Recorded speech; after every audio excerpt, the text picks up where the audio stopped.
but he was the only one. Okay, well, welcome everybody. So This is the biggest thing that's happened to the Saltmarsh in the 6 years that I've been here. This is really cool that everybody's here. So we've invited Maurice as the moderator, kind of keep the conversation going. And we also invited Jeanette Top to give us a little history of growing up here on her terms, and also Bill Greeter. So I'm hoping that everybody will kind of join in the conversation. It's not a lecture, it's not this is what I did, but just to kind of spur things along, see where it goes. And I get maybe if everybody could raise their hand so we can kind of keep a little semblance to everything. Okay. And Maurice will call on you. So Maurice will get it started and give us a little history about himself, and then Jeanette and Bill just, Well, you don't know it, thank you. okay. But you actually have some connectivity right here between the three of us. I Really? was thinking about it. You picked the three of us not knowing that, Not knowing. our histories connect. I'm named for my grandfather, who was a surfman in the old life-saving service and the early Coast Guard. And this gentleman to my left here, grandfather was in the lighthouse service on one side, and on the other side he was a surfman that served with my grandfather. Oh, wow. Over on this side here, Jeanette's father was was a sea captain, and her father-in-law was a surfman that served with them too. Oh, my. So, Look at that. It's right luck of the from draw. the very beginning, I was sitting down thinking about this the other day, and it was like, well, there is a little bit of connectivity here, you know. So that's where we start. But you know, each one of you has a different set of memories, different ages, different times that you were on the island. Yes, I was born on the island, but a lot of people forget I left the island virtually for good, not knowing it, in '53 to join the Navy and do my 4 years. And 34 years later, I retired. So I've got some big gaps, but my early memories are there. And so going around with all of you, I'm sure you each have a window in which you have memories, and our memories are all different. And so with that, I'm going to turn it over to Jeanette here and let her just briefly give us her background and some of her thoughts about early childhood. Well, I'm a first-generation Nantucketer. My mother and father were from Newfoundland. I am the third of 8 children, and as Maurice said, my dad was a dragger fisherman, and that's basically it. I married Jack Topham, who was a Nantucket native, and we had 7 children, and I don't know what else you want to know about. You can all go anyhow, everybody. Okay, Bill? Hi. Maurice said, my grandparents and my grandfather was born on Tuckanuck, and his father was in the life-saving service of Muskegon. And my grandfather on the other side was a lighthouse keeper out at Great Point, and then moved over to Scrap Island, aka the Vineyard. The other island. The other one. And so he was at Gay Head there. And I went through school here, and I was actually in the school system during the bad days when we had issues, and the school was in turmoil, and they hung the superintendent in effigy and whatever. And so it was a tough time during that period, and a bunch of families took their kids and shipped us all off island to Maine, and it was about 15 to 20 of us that went up to Maine, some different schools. One of the big schools was Hinckley. It wasn't a big school, but that's the school where a lot of us ended up. And so people like Richard Ray, Bruce Killen, Gail Nickerson, Betty Hardy, Masha Savarino, we all, it was 2 years there or so that we lost the connection. But being in Nantucket, we were still embraced by the kids we grew up with. So I still go to the reunions here, and as we get older, lies become fact and memories become convoluted and stuff. So it's really great that this group is doing this, and folks are showing up and sharing stuff. The Whaling Museum used to do it quite regularly, and there's so many people that have moved to the island. And you know the old adage, you could have been born on the gangplank lived here 92 years, and when you died, they'd say, "So long, stranger." So there's a lot of institutional knowledge that's disappearing as we head to the happy hunting ground. And I think it's very important for organizations to do things like this so that institutional knowledge stays alive. And why is it that this is done this way? You know, well, that's how it was done for a gazillion years or whatever. So I applaud the group for doing this, and thanks everybody for coming. What is a GAM? Anybody know the history of a GAM? That's what they did when they were in boats, wasn't it? The whalers out there underway for years at a time would come alongside of each other, and was there any structure to it? No, it was an unstructured get-together. And that's what this is, unstructured. So raise your hand and come up with anything that you want to at any time. I came across something that's running around on the internet recently that I thought applies to a lot of us, at least us that have gray hair here, or have hair. Or have hair that's Yeah. Okay, this was on the internet just this last week. It may have been on 1,000 times, but according to our younger generation, my mommy and daddy were apparently abusive to us when we were children. We were scared to get in trouble. They made us do household chores, go to church, and go to school. They gave us a curfew and whooped our bottoms when we did wrong. They even made us get the switch they used on us. They put food on the table and we were expected to eat it, all of it. They put clothes on our back and we were expected to wear them. They suggested we get a job and work for things that we wanted. They insisted we do our best at school, at our job, and take pride in our work. We grew up with morals, a good work ethic, and respect for the law and our elders. I thank God every day for my mama and daddy. And it was ricocheting around, and I got to thinking, you know, that kind of applies to this generation a little bit. But what about it? Who would like to speak about their first job? I know I have some memories of it, but I don't want to start there. Could I add something Sure. to Maurice? I don't know if this is what Jack Topham told me, is that his dad would come in with his boots and he would go on the school up Academy Hill and knock on the door and find out if Jack Topham and Toppy were behaving. No shame or anything like that, but they knew that was going to happen, that their dad was going to come and check on them. Well, I had a real problem because, as you know, my dad was a cop, and every time at 8 o'clock the next morning, he knew exactly who I'd been with and what I'd been up to. And once or twice, I actually got in trouble where I had to put myself in trouble. I drove the car that I'd now been given permission to stay right in town with out to Wawinnet and saw flares, distress flares from a fishing boat. Now I had a problem. I had to call the police department because I didn't know the telephone number of the Coast Guard station. And in doing so, I put myself in trouble and got grounded. So. Well, I saw, speaking of the internet, there was something the other day, so I don't know how many this pertains to here, but it was an interesting thing, I thought. And so those that grew up here, how many still have the same phone number as when they grew up here? So. Who has the same phone number? We don't have to. So at the time, You do. talking about getting in trouble, when the phone company on Union Street used to have 2 stories, and the operators were on the 2nd floor, I can remember, because you pick up the phone and they'd say, "Number please," and you'd give your number. So I can remember going, giving the number, and the operator going, "Oh no, Billy, your mom's not there. She's over at your aunt's." So you didn't even have to go out to have people keeping tabs on it. Anybody know if you had to call the police in the 1940s, what the number was? Nobody knew that? 65. That was it. How about if you, what was the first phone number on the island? And who owned it? And today it's still used. Inquirer and Mirror. Inquirer and Mirror, 1. I 1, 2, One. 3, yeah. is But it it one, was, yeah, it's 228-0001 is still an active number. Exactly. Yes.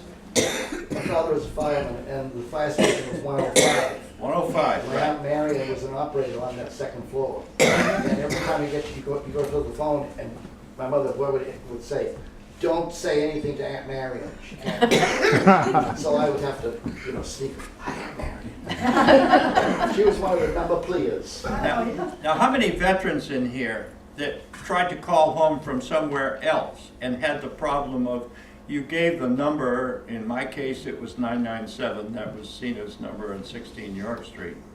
And they'd say, what's the rest of the number? The operator would instantly ask me for the rest of the number. And then they had to go into their books, to, especially when I was stationed in Lakehurst, New Jersey, to work up the routing, to route through to a whole series of routes, telephone line routes, to get to Nantucket. I finally memorized that routing and would give it to them over the phone, you know, which amazed them no end. But I would say 997, inevitably the operator would say, I need the rest of the number, you know. And there wasn't the rest of the number, that's all it was. Yes? I remember writing letters to Nantucket to my grandmother, and you just had to put the name and Nantucket. You didn't need anything else.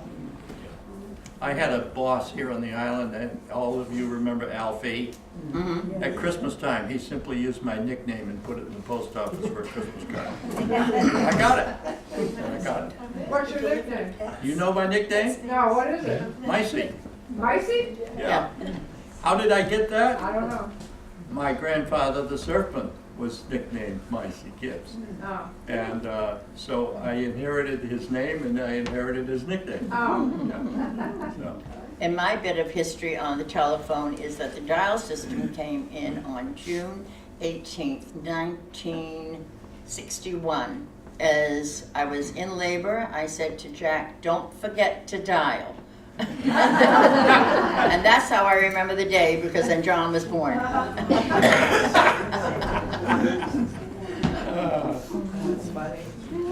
Well, another thing around here is we had a lot of roads that are paved now that weren't paved then. Can you, some of you remember some of those roads? Pleasant Street. Bartlett Road, Sparks Avenue, Hooper Farm Road, Hammock Pond Road, Airport. Vesper Lane. Lower Main, and Old South Road. I lived for a part of World War II, and the only house on Old South Road, it's still there, but it's been modified. If you go to the Brothers Building Complex out there, the old house, we were there, and my sister and I would have to walk from there up the dirt road to the airport, out Nobodere Farm Road to the Sconset Road to catch a school bus. And in January and February, that was a memorable walk, let me tell you. That was really a tough walk, and they were just dirt roads, yes. Harborview Way used to be $1,000 road, and there was no paving there. Right, right. yeah, I was just gonna say that on Lower Main was not paved, and I can remember, and I have pictures that I turned over to the Nantucket Historical Association. My Uncle Quilly, we used to go down there and watch him shoe horses right on Lower Main Street. Right. In front of the Four Winds. Yeah. Right, right, I remember that, yeah. Now, another road, Hammock Pond Road, was only paved to the entrance to the St. Mary's Cemetery. Right. Anybody go back that far? Now, I'm guessing, I was born in 34, and I remember being pushed by my cousin Priscilla in a stroller through that sand along that road, and finally getting to the pavement there right at the entrance of St. Mary's Cemetery. So that was a long way, that was a long push. And we lived down then at John, anybody remember where John Ring's farm was? Nobody? I should, but I don't.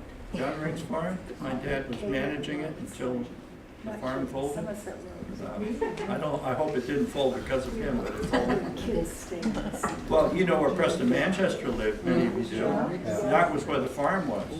And the pasture land was all of that land with those hundreds of houses to the west of that. That was all open grassland. There wasn't any brush or anything, no houses, all the way across to the Austin farm. We got some Austins. You know where the Austin farm is? And that was all open all the way across there at the time. Jack would tell the story that he could leave his home, which is on Thomas Pond Road, cross the street and put out his gun and start hunting. Because there was no houses there. Now, as you know, there are plenty. That's right. Fuzzy Farm and all of that, which I'm sure everybody in here remembers those Sure. things. The growth that we've seen of different kinds of vegetation. When I was a teenager and hunting, an avid hunter, we would tell our parents that we were going off to hunt in the Cedars. Where were we going? We were going to over to Cotu and Cascada because that's the only place that cedars grew on this island. And then ultimately, they have spread everywhere. For example, when I built the house I was forced to build in Pulpus, that was grassland. There were no pine trees, there were no cedar trees, and there was no scrub oak. I could walk out my back door in 1966 and walk all the way to Alder Rock and back unimpeded. It was strictly grassland and little low huckleberry type brush and some blueberry. And that was it. That was it. And today that's impassable. So. And you also mentioned, Maurice, about, about being able to hunt. You were talking about the days, and I remember that Jack would say he could bring his gun. Mrs. Walker would take the guns as they went hunting early in the morning, and then they could pick it up after. Can you imagine that today? It made sense, though, if you think about it. The school really didn't want us to be leaving our guns out in the car. You know, we'd be hunting before school. Yeah, that's if we came to school that day. The 20th of October, we wouldn't come to school. That was the first day of pheasant season, right? And then the 20th of November was the first day of duck season. So we would, most of the adult males were, young males were absent that day. But it made sense not to leave the guns in the car. And in my day, before Mrs. Walker was the principal, the previous principal had us bring our guns in. He put them in the closet. At the end of the school day, we came and checked our guns out and went back out hunting. Now today, we'd make the Boston headlines. Alan, you had something. Maurice, can you talk about Reyes Pond and how that came about, the history of that property? How many of you remember Black Peter? Oh, I do. You remember Black Peter? Corner. And you do too, yeah. Peter Tavares, who had the 15 acres at the corner, which some of you know it as Kennedy Corner, where they had the terrible car crash. But my late father-in-law, Jose, bought that from him in 1961-62. There was 15 acres there, and that was actually a cranberry bog that he worked. There were 3 little bogs. And in 62, and don't tell anybody this, we're on TV and maybe I shouldn't say this. I already heard. It's too late. In 62, Mike Lamb was hired by my father-in-law and I was home on leave, and we built the dam and dammed that up and made that a pond. And that was for goldfish and koi, and it stayed like that for many, many years. And I don't think there was permit 1 ever issued for that dam. Peter used to collect trash. Yes. He would go around and pick up trash And years ago. there are a couple of burial sites on that property at the back. And Alan, if you're developing that property, I can show you where not to dig. There's a beautiful, very healthy maple tree in the southwest corner of the property. They used to come in and mine the old bottles, some of the old classic bottles that collectors would like to dig up. But I would say there shouldn't be any major excavation there because you're not going to want to dig up what's there. You know, I'm not sure what's there, but don't touch it. Don't touch it. And but Peter then went off back to the homeland, and some years later we got word that he had passed on. And but I can remember my father-in-law was he kind of bothered the neighbors because he spent too much money on the land there. He paid $1,000 an acre for that land, and the neighbors were very upset that he spent that much money because it might affect their taxes. Today, I think $1,000 an acre out there would be unheard of. So. I had to laugh when you mentioned about the guns in school. Yeah. When I came here and was asked to take the high school as principal, I happened to be sitting there, and you have to realize the period of time that I came was after the district I had been in had a threat of an attack, and it was after Columbine. Yes. Oh, yes. And I'm sitting in the office, and the youngster comes in and very seriously says to me, "Can I put my guns in your office?" I said, "Are you crazy?" He said, "No, the principal used to let us do that." I said, "Which principal?" He said, "Harry Walker." That was a while ago. So Well, I, I go back before yeah, that. I said, no, I'm a little uncomfortable. I said, "Where are the guns now?" He said, they're in my car. I said, well, is it locked? He said, no. I said, go get the guns. That's exactly why the principal before, I'm trying to pull his name out, but I can't. He was uncomfortable with a Mr. Baker? bunch of us leaving our guns out there. Was it Mr. Baker or Mr. Porter? Yes, Mr. Baker, Howard Baker, and terrific guy, and and he was principal during my high school years, and in fact he held my feet to the fire in more ways than one, and I look on him as one of those people that thank you, Mr. Baker. And that's where you get trained to make these monumental decisions, because I had to decide whether to keep the guns in my office or allow him to keep his guns in an unlocked car. I mean, it wasn't too much of a decision. Well, currently, as you know, I've been teaching the boating safety courses for the Coast Guard, and we began doing the teaching in the large group instruction room. And one of the absolute requirements for every coastie when he's in uniform and ready to get underway is to have a knife. And the life-saving jackets have a knife that's tethered right to the jacket so that you wouldn't lose it. Technically, by today's standards, you shouldn't be bringing that into the school. Well, now, in the meantime, we started teaching the course down at the Brant Point Station with the coasties involved in it, so no problem. We're not bringing the knives into school. But at one point, you know, as a marine safety factor, everybody that gets underway on a boat should have a knife on them for safety's sake. To save themselves if necessary. And so that was just the current situation where just a few years ago I was bringing a knife down there. Now it's, no, we better not do that. Well, Mary P's, those that got to serve under Mary P, and it was in fact serving under her when you went to school there. She ran a wicked tight ship, and her operational standards would not fly today.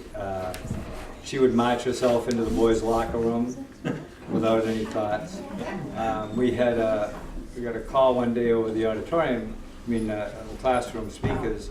Everybody report to the auditorium. So we go into the auditorium, and this is at the new high school after it moved up here when it left Academy Hill. Walked into the gym, and she had a clothesline, the short part of the gym side to side.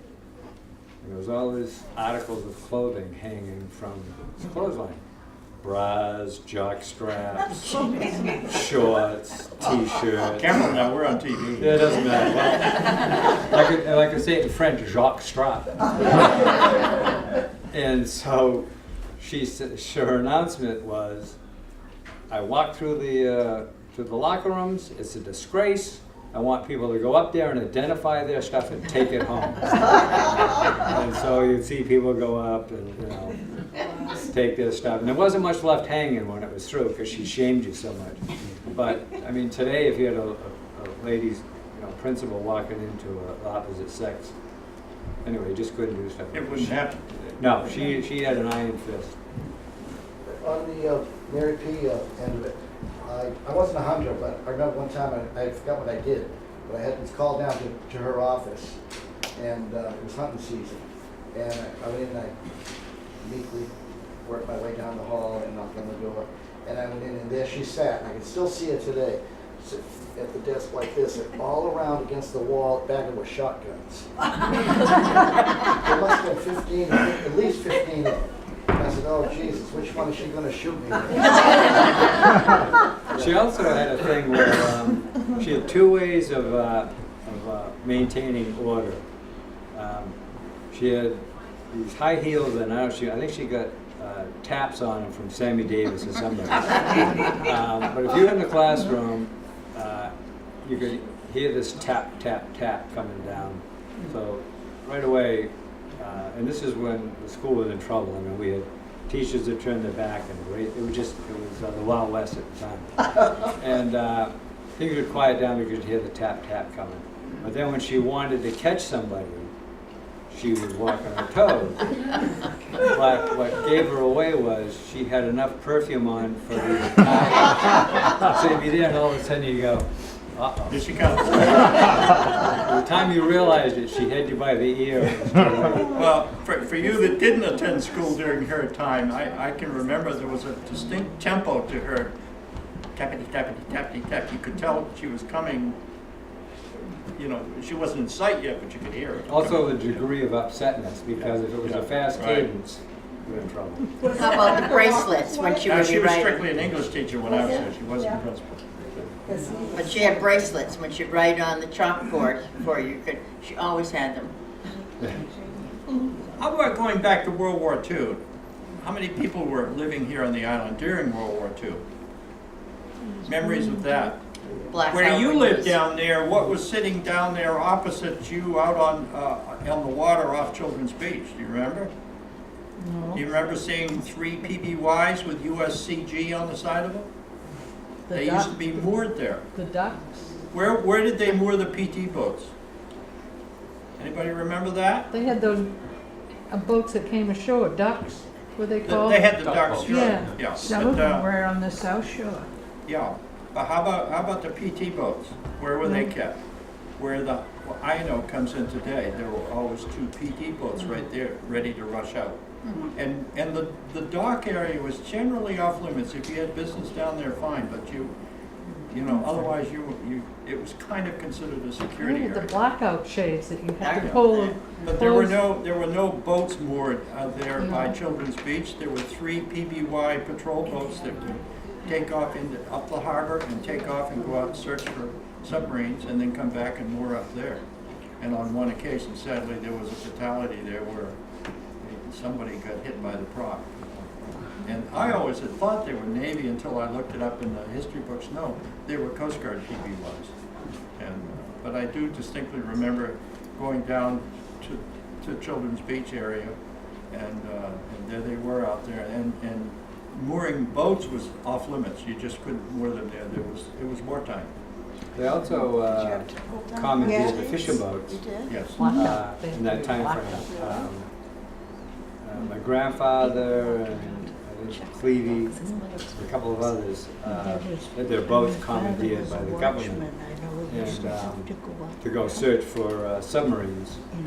And I think my grandfather was about 52 or so at that time. They sent him to boot camp.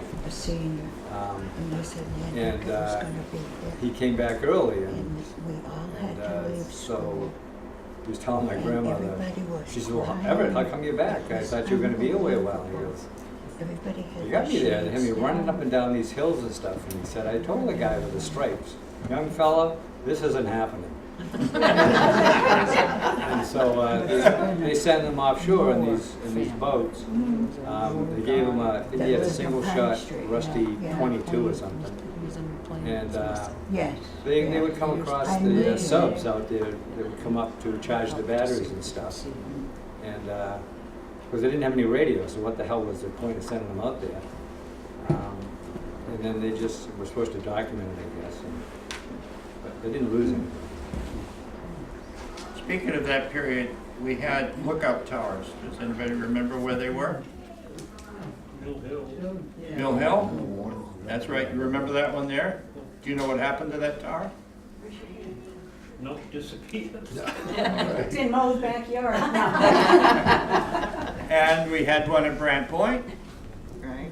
Had one there, no boat checked in or out. Even after the war was over, I think due to habit, they continued to, you had to check out with the Coast Guard going out, and you had to check in with the Coast Guard coming back in. And the Coasties were in the radio room down there. It must have been drafty as the devil. There was another one, another lookout tower like that at Great Point, and there was another one out at Cascada. And I don't know what happened to those towers. They were probably junked after the war. But to kind of look out across, and of course the one on Mill Hill, you really had a good view because you from Mill Hill in a tower, you literally could see the water all the way around the island. Maurice, was there a weather station across from Lion Street where Ryder's Market was? Sure, that Right, goes back that's to where I thought it was, yeah. Pitt Grimes' grandfather Okay. came first in World War I, Yeah. and that was the Weather Bureau station. Really, as a retired meteorologist, that was an awful place to I have was a gonna weather say. station. It makes no sense because you need a representative site, and that was as unrepresentative as you could make it. But for a couple of generations, the Weather Bureau was right opposite, if you came up Lion Street onto Orange, it was that house, catty corner across on the left. And, you know, I scratch my head and think, we couldn't have had accurate reports from that because it's a very unrepresentative site. But that was where the reports came from until they ultimately moved to the airport. And now the whole thing's automated, of course. We also had we had the invasion. I'm sure a bunch of people remember, lived through the invasion,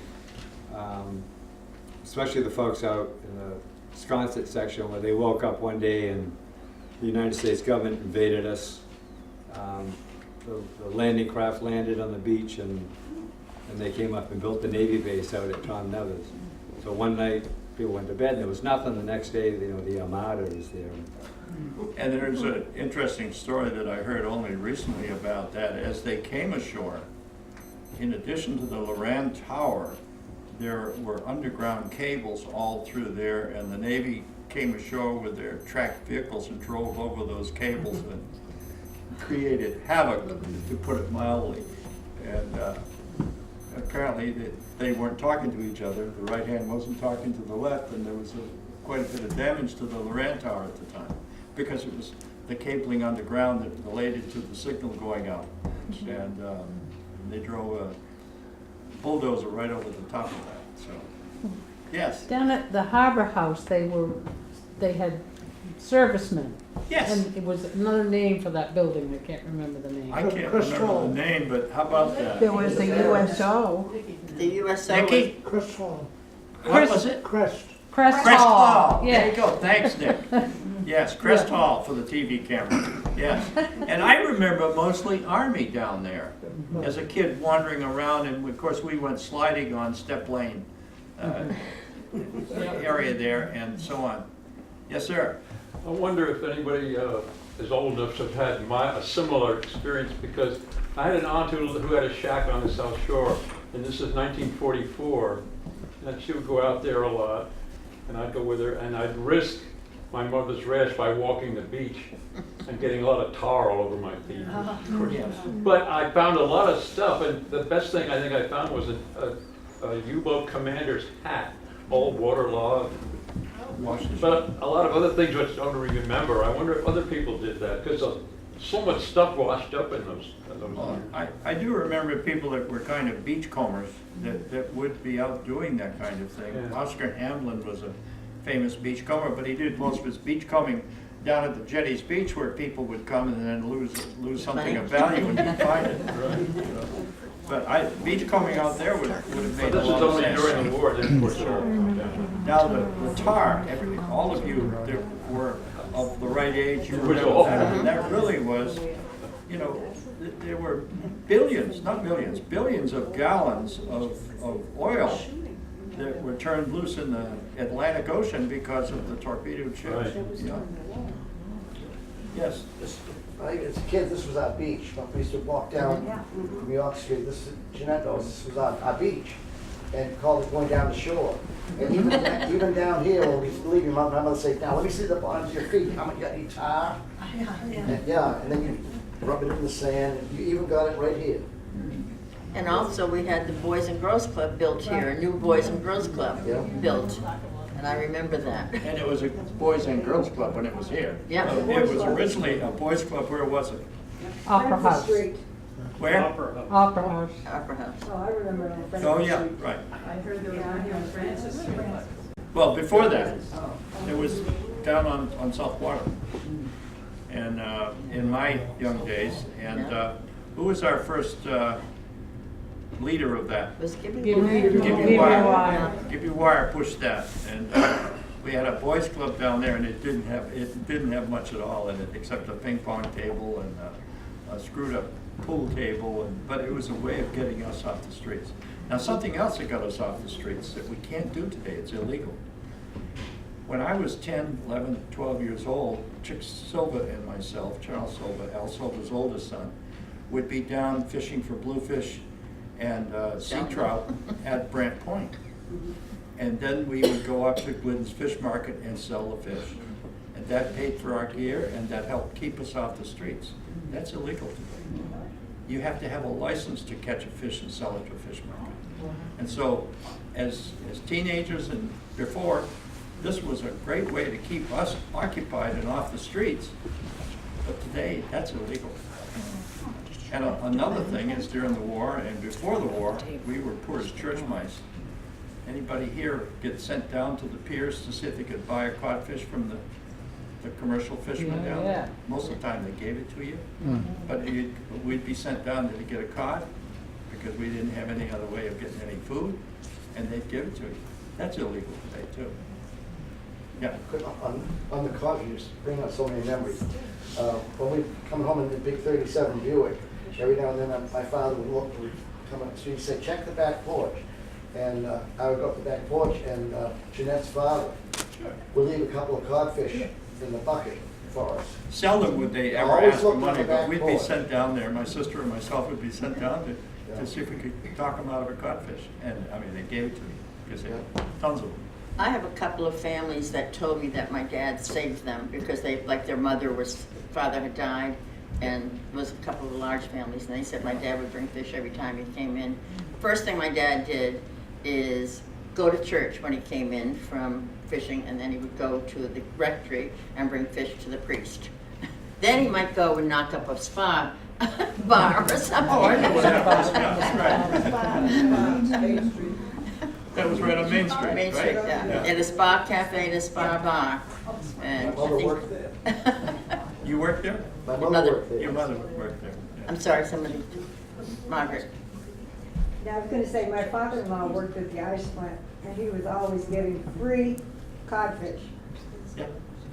I've tried to, there were so many different ways you could fix codfish. And we all wanted to be on his good side, because that's where we hung our deer. Yes. For a week or did. so after you got your deer, you took it to the ice plant, hung it there. And I'm sure along the way you got plenty of venison too. I hope you did. Well, speaking of deer, one of the things that used to happen when the first National EMP were on Main Street, everybody got their deer and they'd hang them someplace and let them age, and then Bushy Conway was I think the statute of limitations is run out now. But Bushy was at the meat department, and you take your deer down to the First National at night, and the lights would be on all night long because Bushy was in there cutting up deer and stuff. And so you'd go home with all this deer meat in the nice white paper all wrapped up and marked, deer chops, how much the weight was and stuff. And you probably spent the rest of the night getting the deer hair off the blades and stuff. So the next time you bought hamburger, it wasn't that. But that was just you did that at hunting season. And it also was a lot of the worker bees in those shops on Route 1, on Main Street, were also Route 1. Yeah, it was Route 1. They were also part of the volunteer fire department, and so in front of the hub, there was the box there that had the police phone. 6'5". Yeah, and so when the cop left the station and walked up there, he could answer the phone, because he'd have to walk back to the station to get a car. But they also had a big bell there, and so when the fire engines were going to come in, they'd go up Main Street, this bell would start ringing before they left the station. And then the machine would drive up the street, and they'd all run out and jump onto the fire engines as it went by. And like Roger Young was the one that used to drive it. Walter Barrett was the only one that could drive with hook and ladder. So if he was sick and your house is burning, it had to be one story. Now, we go back a generation earlier, who drove that hook and ladder truck before him? Before Walter? Bill Haddon's father, Red Haddon. Remember, any of you old enough to remember Red Haddon? Yeah. There was no power steering in those days. The power was in his arms. So it took somebody like Walter or Red Haddon to even steer that thing. And I can remember Red. Going back to the ice, most people didn't have electric refrigerators. So there used to be a black man named Joe Peanut that used to deliver ice, and you put a card up in the window if you wanted 15 pounds or 10 pounds. And he'd bring it in, and as kids I can remember jumping on the truck trying to get at the ice, and he would be furious. He would come to 12 Cliff Road, and my grandmother would have that Yeah. sign, according to, you adjusted the sign in the window according to how much you wanted. And we had a pantry with an ice box in it. Yeah, and we that was did it. too. Yes. How about the street cleaner we had? One man on Orange Street, I remember him with his little, was it Mr. Esau? Yeah. Yeah. Wes Esau. Yeah. Sure. He was it. Yeah, he was it. And speaking of it, can anybody remember the town meeting at which the crisis or the real issue was going to be, why does the police department need a second vehicle? Anybody go back that far? Because my dad was on the force, so I can remember they had one vehicle. And Bob Mooney told me back when he was a little kid and his father was just beginning to be the chief, they didn't have a vehicle.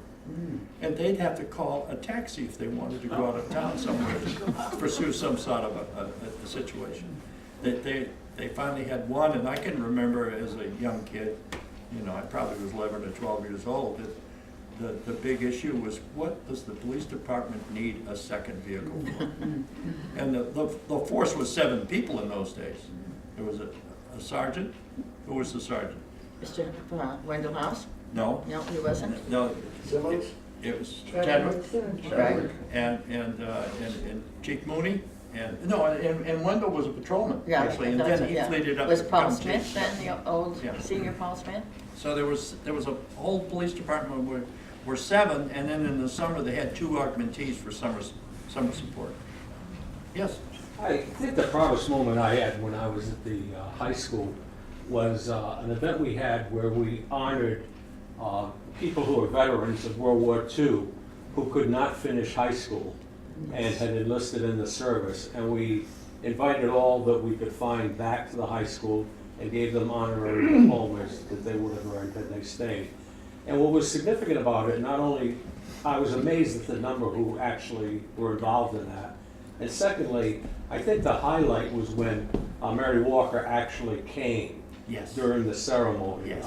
And it was just an She was outstanding program. well up in years. And you yes. probably know most of those. The only one I can remember, I think, is Manny Dyers. Yes. But there were many others, I'm Sure. sure. What, was It Bob was a great McGrath? event, and I thought it was a tremendous Diesel way to respect Diesel the veterans. McGrath was one too.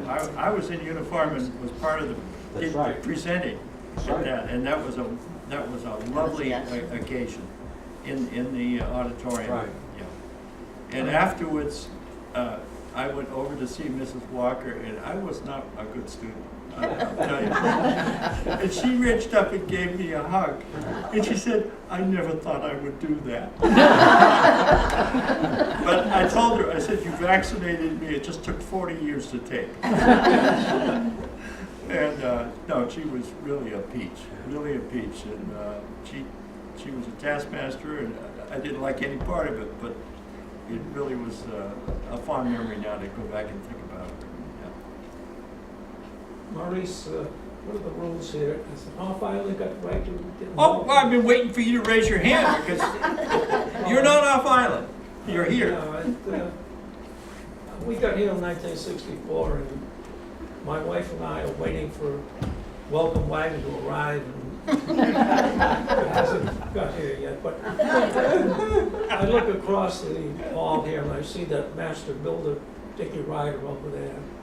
Oh, Dick and I have many, many secrets, and I'm not sure whether the statute of limitations has run out at this time. But when I arrived down here, there was a controversy going in the schools. One side was on the other and so forth. So I lasted here 3 years. My next job was very, very easy. I lasted 27 years after having the experience down here. But what I wanted to say is about Mary Walker's, during that period of time, 1964 to 67, I was horrified to come into the office and it looked like an armory in there with all those shotguns. And I said, please, Mary, get them out of here. And they weren't in there for at least 3 years I was there.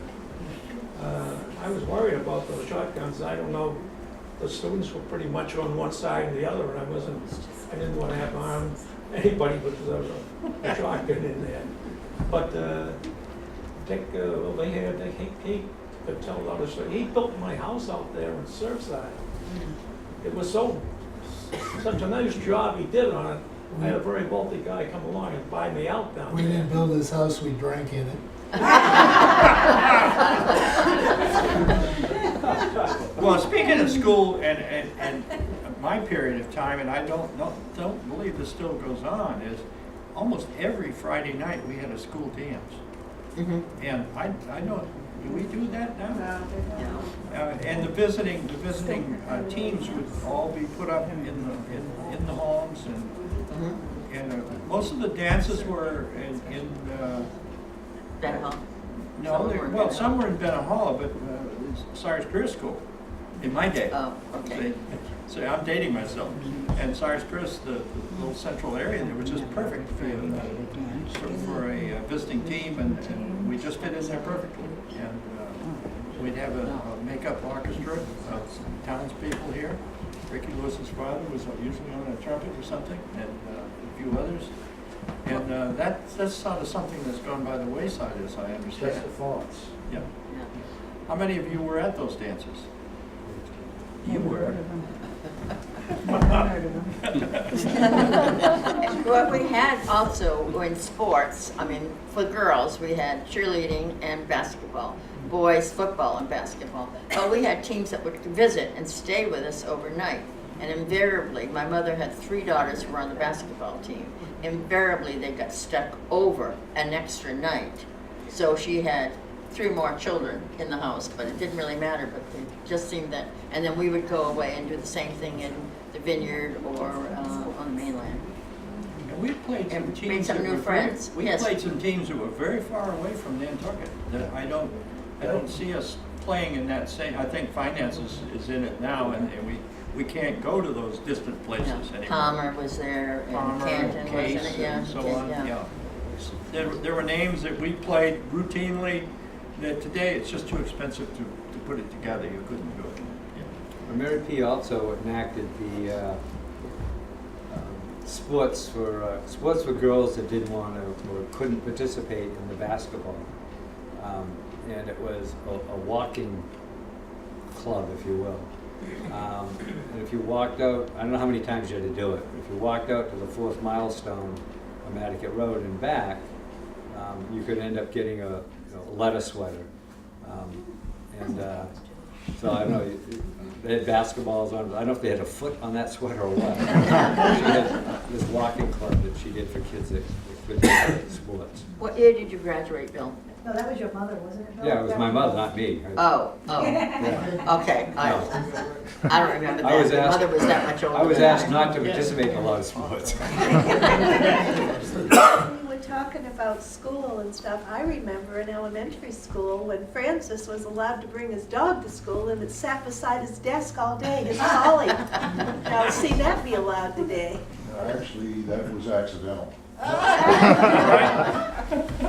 That was Cyrus Pearson. They had the back doors for each classroom. 5th grade, Nellie Sylvia made a mistake. The dog would sit outside the door. She opened the door and let him in.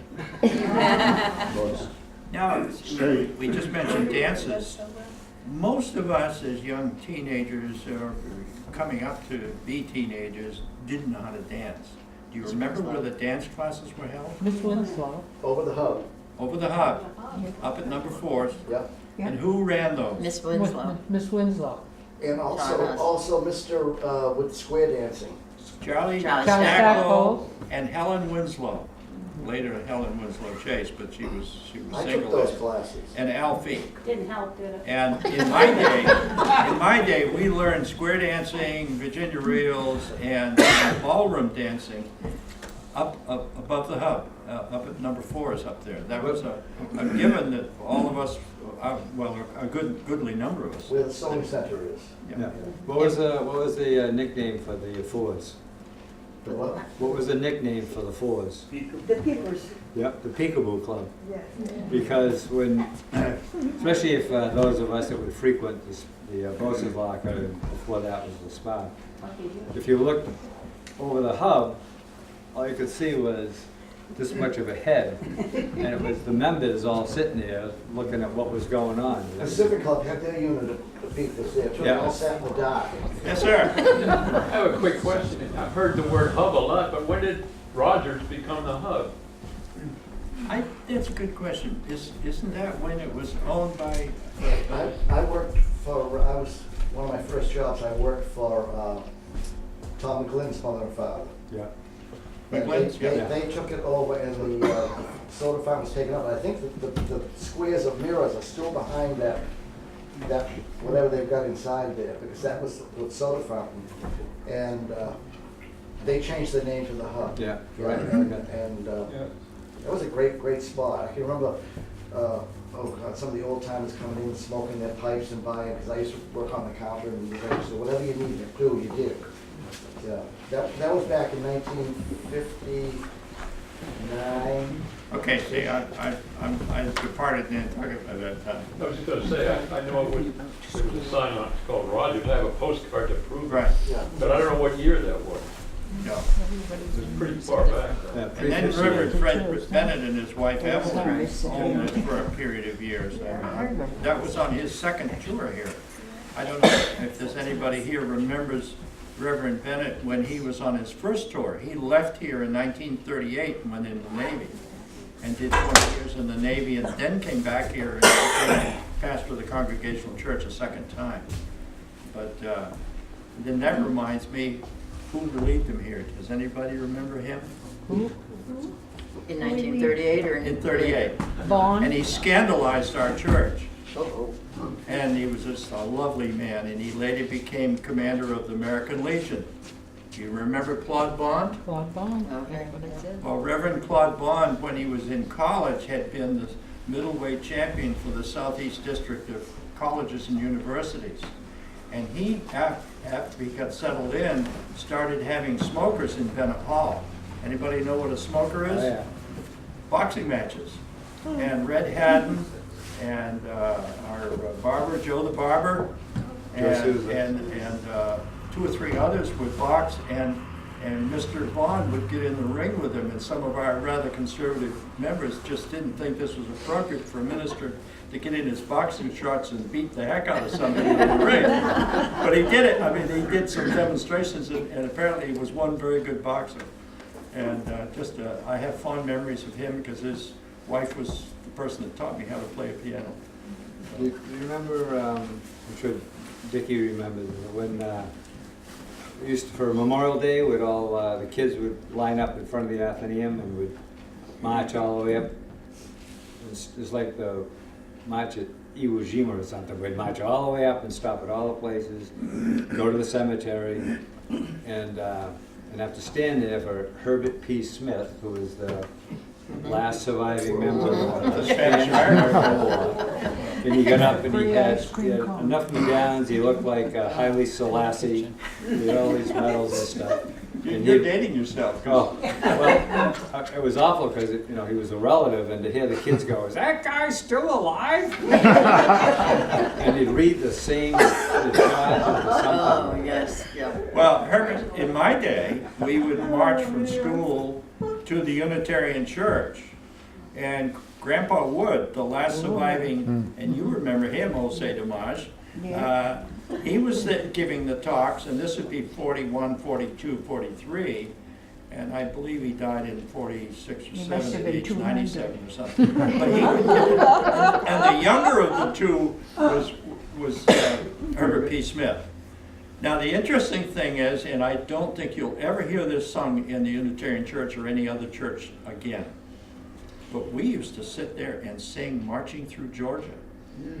And you just think of how times have changed. You know, hurrah, hurrah, we're marching through Georgia. That was part of that ceremony every year. All of us kids knew those words exactly. And thinking back then to now, not only no, but hell no, you would never do that. Not now. And it would be very offensive. But back then, as an 8-year-old, 9-year-old, 10-year-old, I didn't know any better. You know, I learned the words, and that was kind of a spin-off that. And then Grandpa Wood used to sit on his porch up on Cliff Road. Herbert Wood and his Alan Wood were kind of caring for him in his old age. They were his sons. And he would sit there, and as you came by, my sister and I came by, he would insist on shaking our hands. because he said, now you've shaken hands with somebody that shook hands with Abraham Lincoln. Because he had been a guard at Lincoln's summer retreat outside of Washington for part of the war. Maurice, at one time, the high school had a real good band. I know during the time I was here in the sixties, they had a nice marching band. But on Memorial Day and Veterans Day, they would perform in the cemetery. I had little Andy Lowell, come up to me one time and said, Mr. Kelly, the American Legion and the veterans are very unhappy about the music that's being played by the band. And I said, well, I'll look into it for you. And I went and checked with the music director, Mrs. O'Grady, and they had the band learn 3 tunes: Star Spangled Banner, Yellow Bird, and There's No Business Like Show Business. There you go. And what Andy was complaining about is some of the veterans are wondering whether it's appropriate for the band to play There's No Business Like Show Business while they're walking into the Prospect Hill Cemetery. There'd be a question in my mind. Yeah. We had Can't come back. we had a principal, Dan Gibbs, in 6th grade, and he had a band at that age, in 6th grade. And I have a picture, or I had a picture of him going up by, we'll say, the Flanagan home on Liberty Street, is it? Yeah. Because that was that, and because that's when Jack also learned to play the drums, click and all that. Sure. Yeah. Referring to the band, I've got pictures of the American Legion at one time had their own band. It was quite extensive with uniforms. I got pictures of them formed in front of the bank, the head of Main Street, and marching up, taken from the bank, but then marching up towards Liberty Street. I'll see if I can In see the that. 8th grade, I was part of that marching band, the high school marching band, playing the French horn. This was the Legion, Yeah. an actual Legion band. It was quite a number of musicians. You know, you talked about dances, and that during the 60s, the dances were the American Legion. That's what we all went to dance. That's where the teenagers went. We had our own. And we had teachers coming in from New York City, but this was later than the 60s. Good. But also up there. Staying with the American Legion, where did we all get actual formal training in shooting rifles? Upstairs. Upstairs in the American Legion, we had rifle teams as young kids. We all were part of competition, shooting little 22 shorts and stuff. And the rifle range was down there. In fact, one time at a town meeting when they were arguing about having a rifle range out of town somewhere, it was just some recent years, I said, well, the first one was on Washington Street. There it was, yes, it was right at the American Legion.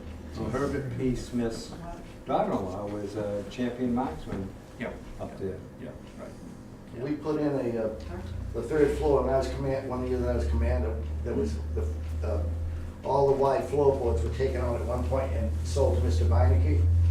And we went up and we laid a new floor down, and we were up in there, and to this day, there must be hundreds and hundreds of shells down in there. Loaded, no matter when you come, you see them, to this day, you still see them. Right. We got formal training there for safety's sake, you know, how to properly handle a gun and how to shoot it properly and all of the safety factors. When I don't know, I was 10 years old, 11 years old, 12 years old, somewhere in there. And my whole generation got training in that, which I don't think happens now. Yeah. Do you remember when Finest was on the corner of Orange and Eastover? What was it? What? Do you remember when Finest, Finest, sure. was on the corner of Orange and Eastover? Yes, and Mel Ray, Mel his Ray wife was the manager. lived in the apartment over the top of it. Yep. And across the street, where we have the sewing center now, Was Mr. was Amy's No, bakery. it was Mr. Brockway? No, before that. Oh, I don't know. Mariah. Mr. Mariah. Yeah. Yeah, Because we used to go there for penny candy. right.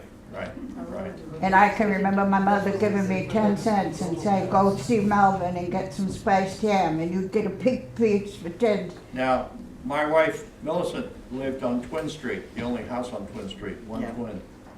And her father was a smoker, and he he would send her around to the shops, and she would buy the cigarettes and bring them back home for him. You can't do that today. No, but look at the stores that there were at that time. That's right. Because there was Monahan's on the corner of Right. Main Street there. There was Writers Market. And then the A&P was right where, right down from Writers Market. Ashley. And it's Anybody the same remember way the with A&P the on Gardner markets. Street? Huh? Anybody remember the A&P on Gardner Street? Oh, yeah, yeah.